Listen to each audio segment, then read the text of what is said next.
From impeachments to inaugurations, if it's a political story, we are on the scene. The race for the White House is heating up. Kamala, you're fired. I say, bring it on. If it's breaking news, we're live with the latest coverage. From the White House, the State Department, and Capitol Hill, we know the issues, but above all, we know the players to bring you the latest in-depth analysis on all the key stories that we're covering. I'm Eric Ham. Join me from Washington here on Firstpost America.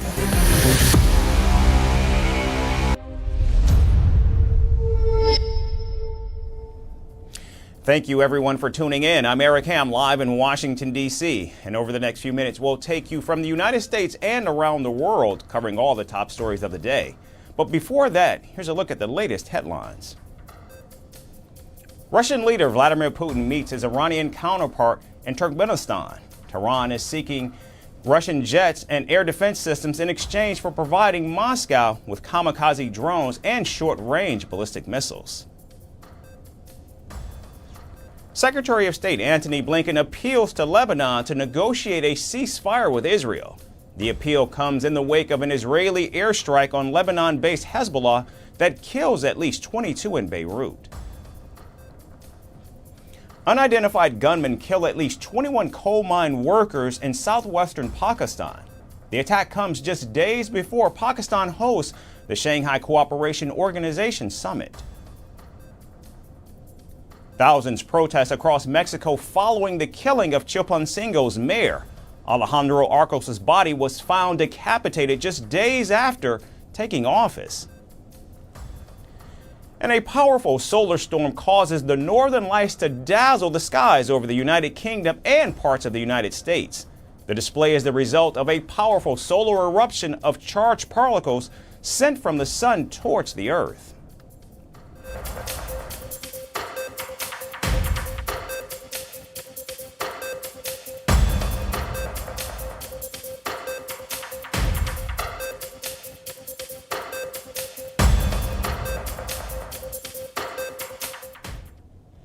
We begin with the race for the White House, where former President Barack Obama hit the campaign trail for Kamala Harris in the key battleground state of Pennsylvania on Thursday.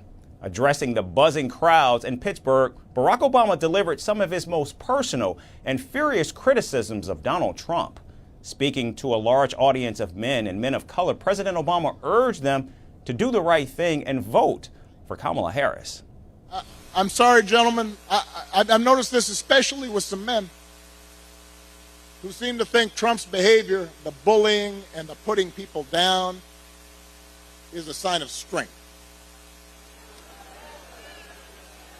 And I am here to tell you that is not what real strength is. Taking shots at the Republican presidential nominee, the former president called Donald Trump a whiny old billionaire who's obsessed with himself. There is absolutely no evidence that this man thinks about anybody but himself. I've said it before. Donald Trump is a 78-year-old billionaire who has not stopped whining about his problems since he rode down his golden escalator 9 years ago. You've got the tweets in all caps. The ranting and the raving about crazy conspiracy theories. You have the 2-hour speeches, word salad, just, it's like Fidel Castro. Just on and on. Now, President Barack Obama did agree that the 2024 election is much closer than anticipated. However, he did add that Kamala Harris was in fact ready to be the next commander-in-chief and would do a fantastic job as president.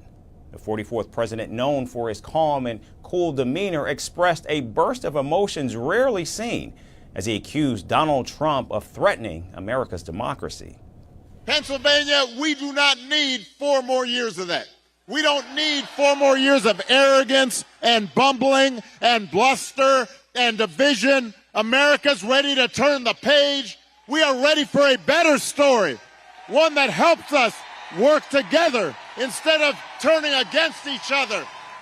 Pennsylvania, we're ready for a President Kamala Harris.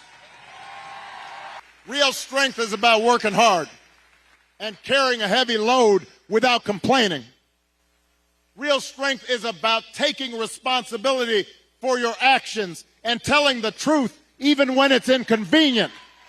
Real strength is about helping people who need it and standing up for those who can't always stand up for themselves.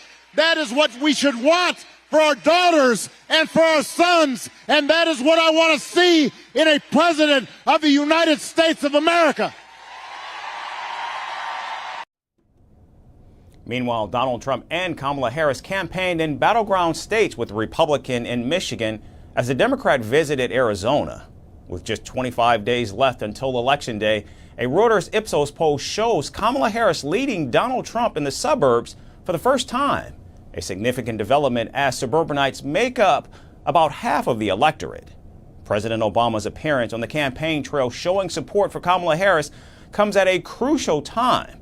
The race is still too close to call, and the Harris campaign is deploying its big guns to help seal the deal. Former President Bill Clinton is also expected to hit the campaign trail for Harris as both sides make their closing arguments to the voters.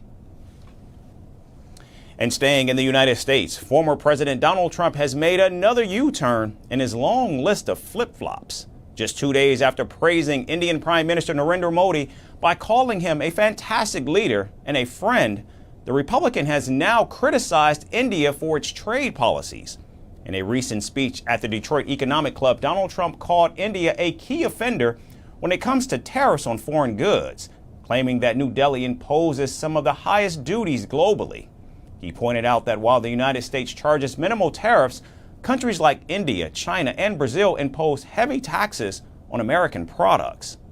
Take your auto industry, and so does every other leader of a country. They want to take your industry, all of our industry, and we're not going to do that. We won't let them play that game, and it's not even hard, and you'll understand that in a moment. I want German car companies to become American car companies. I want them to build plants in America. Otherwise, I'd rather not have their cars here.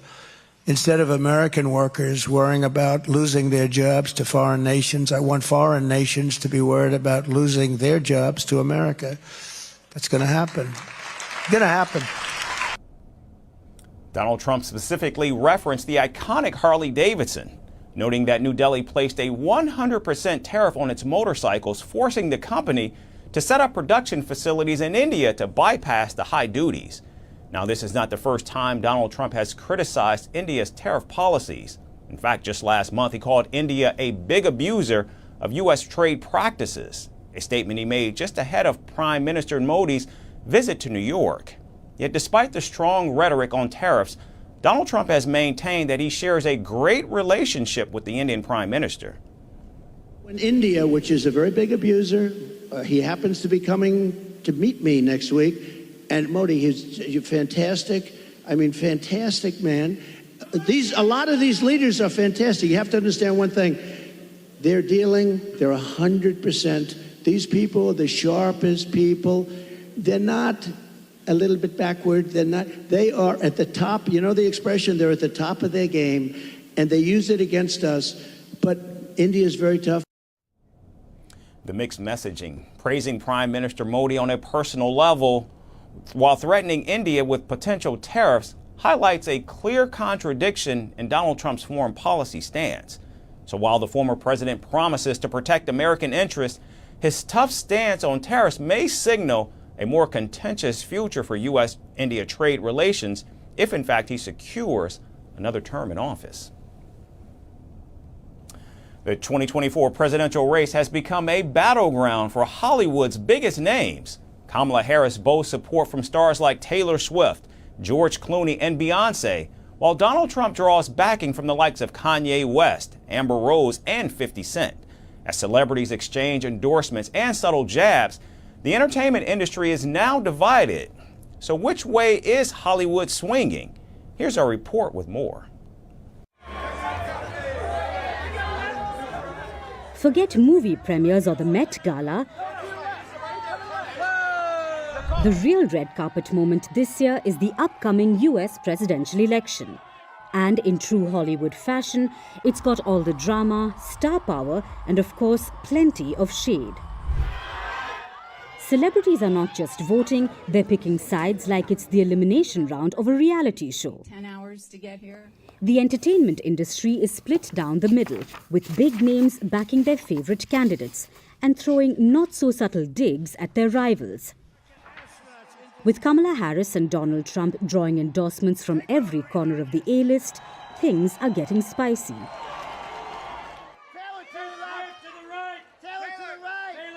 First up, the reigning queen of pop herself, Taylor Swift. Of course, she couldn't resist the urge to write yet another epic Instagram novel, this time to sing Harris's praises. According to her, Harris is fighting the good fight, one that Swift fully supports, calling her a steady-handed and gifted leader. Then there's the ever-dashing George Clooney, the guy who's not afraid to turn a coffee commercial into a political statement. After politely suggesting in an op-ed that President Joe Biden sit this one out, Clooney threw his full support behind Harris, dubbing her campaign a historic quest. Clooney backing you? Well, that's got to feel better than an Oscar. As for Queen Bey, she didn't have to say a word, because why bother when you're Beyoncé? Instead, she handed Harris the ultimate mic drop moment by letting her campaign use freedom as its anthem. If walking into campaign HQ with the Beyoncé track blaring doesn't scream victory lap, then what does? Billie Eilish is also on Team Harris.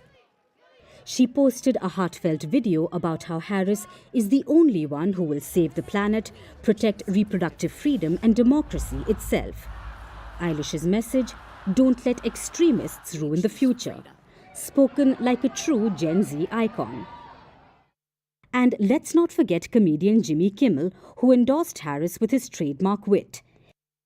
He cheekily apologized to Trump, saying it's not his fault that he sees Harris as a kind, brilliant and delightful person who actually cares about the country.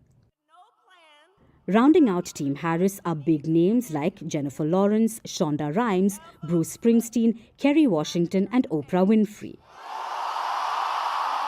Clearly, Harris is working with an all-star lineup. I hear that. On the flip side, Trump's celebrity fan base might not have the same numbers, but they sure make up for it in headline-grabbing moments.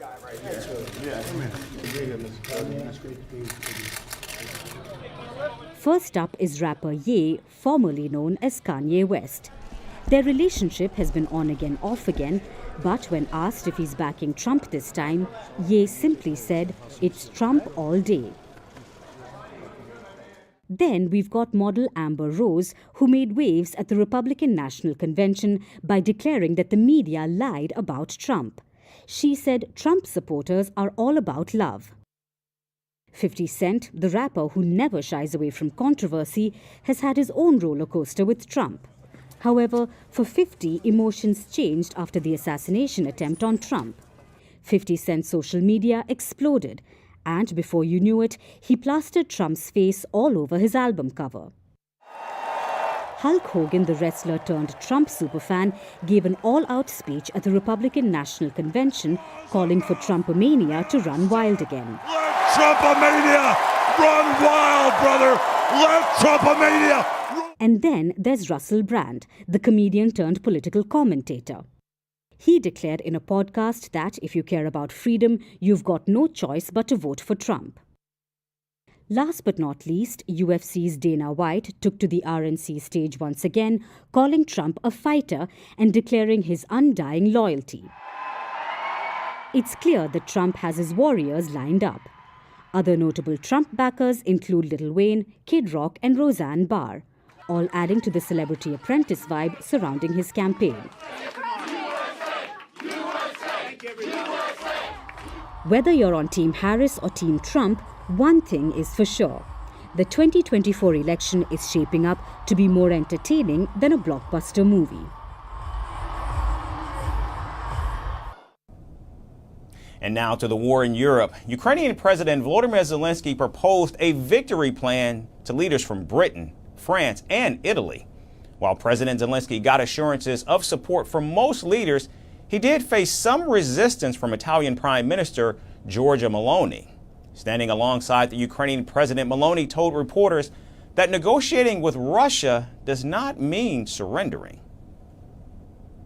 As I have said again today to President Zelensky, is to put Ukraine in the best condition possible to set up a negotiating table for peace. A negotiating table, as we have said many times, that doesn't mean surrendering, as too many have suggested in a cowardly fashion. Looking to a future of peace and prosperity, looking to European future also means looking to reconstruction. So I am happy to take this opportunity to announce the date of the next Ukraine Recovery Conference, which will be in Rome on 10th and 11th of July 2025. It is an event that we hold dear and on which we have been working for a long time. Meanwhile, President Zelensky defended his victory plan and said that his troops would create necessary conditions for a win if they could get more support from Western allies. The main thing is to reinforce Ukraine's position and our relationships with closest allies so that we can create necessary conditions, necessary atmosphere for just diplomacy. The world can see that Russia ignores real diplomacy and the peace formula that we offered to justly end this war in accordance with the UN Charter. And if our victory plan gets implemented thanks to cooperation with our partners, Russia will not be able to continue this war and will be forced to peace. This is the meaning of the victory plan, and we want to defend Ukrainian independence, Ukrainian families, our people, the right of our children to live free in their own country.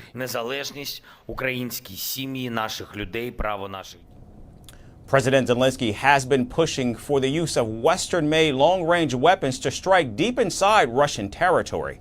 However, Italy under Prime Minister Meloni continues to oppose these demands.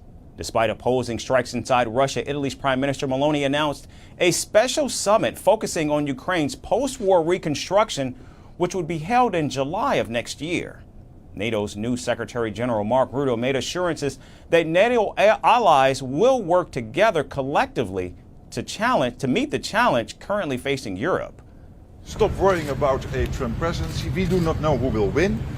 I will work with Kamala Harris if she is chosen. I will work with Donald Trump when he will be chosen. And but you're not worried about President Trump withdrawing support for Ukraine?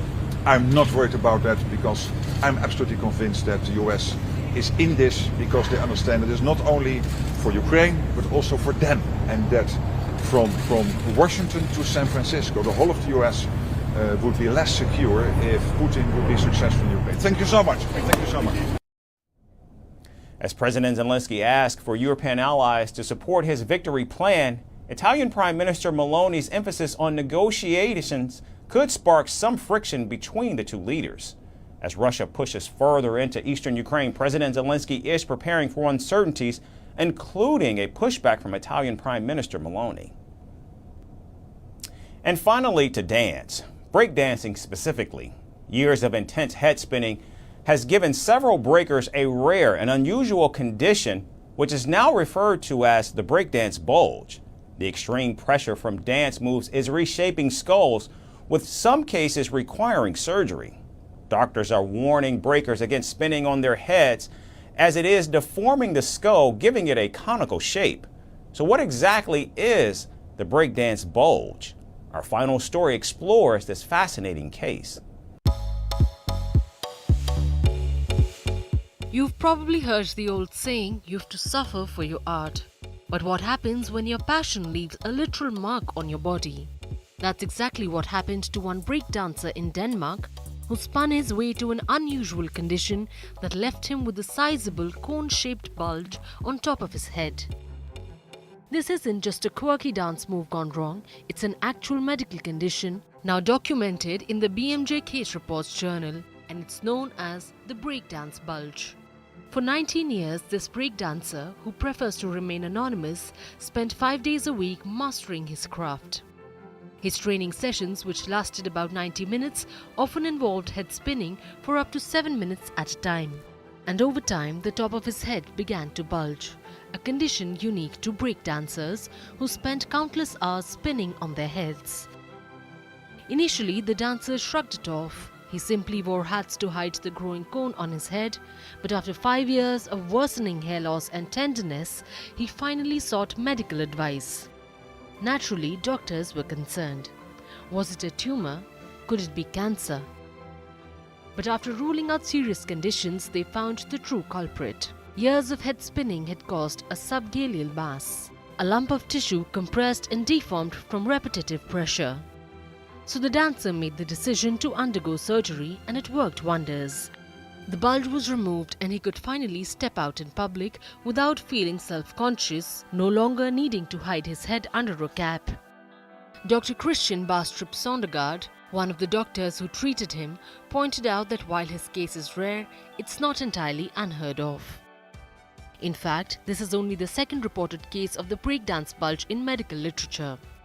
A German study also found that at least 60.4% experienced overuse injuries to the scalp due to head spins. Among those cases, 31.1% experienced hair loss, 36.8% experienced scalp inflammation, and 23.6% reported the development of painless head bumps. While this just proves how physically demanding breakdancing can be, we already know it can lead to a range of injuries, from sprained ankles to back issues. But now we can add cone head to that list. So for any aspiring breakdancers out there, keep spinning, but maybe think twice before you plan to turn heads around, especially your own. After all, there's no need to let your head take the shape of a traffic cone. That's going to do it for us today. We certainly thank you so much for tuning in. We look forward to seeing you right back here next week. Have a great weekend.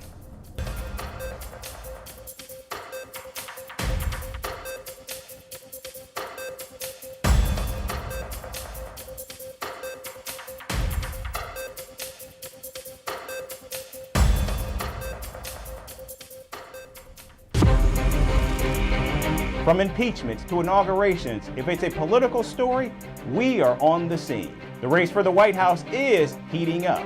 Kamala, you're fired! I say, bring it on. If it's breaking news, we're live with the latest coverage. From the White House, the State Department, and Capitol Hill. We know the issues, but above all, we know the players to bring you the latest in-depth analysis on all the key stories that we're covering. I'm Eric Ham. Join me from Washington here on First Post America.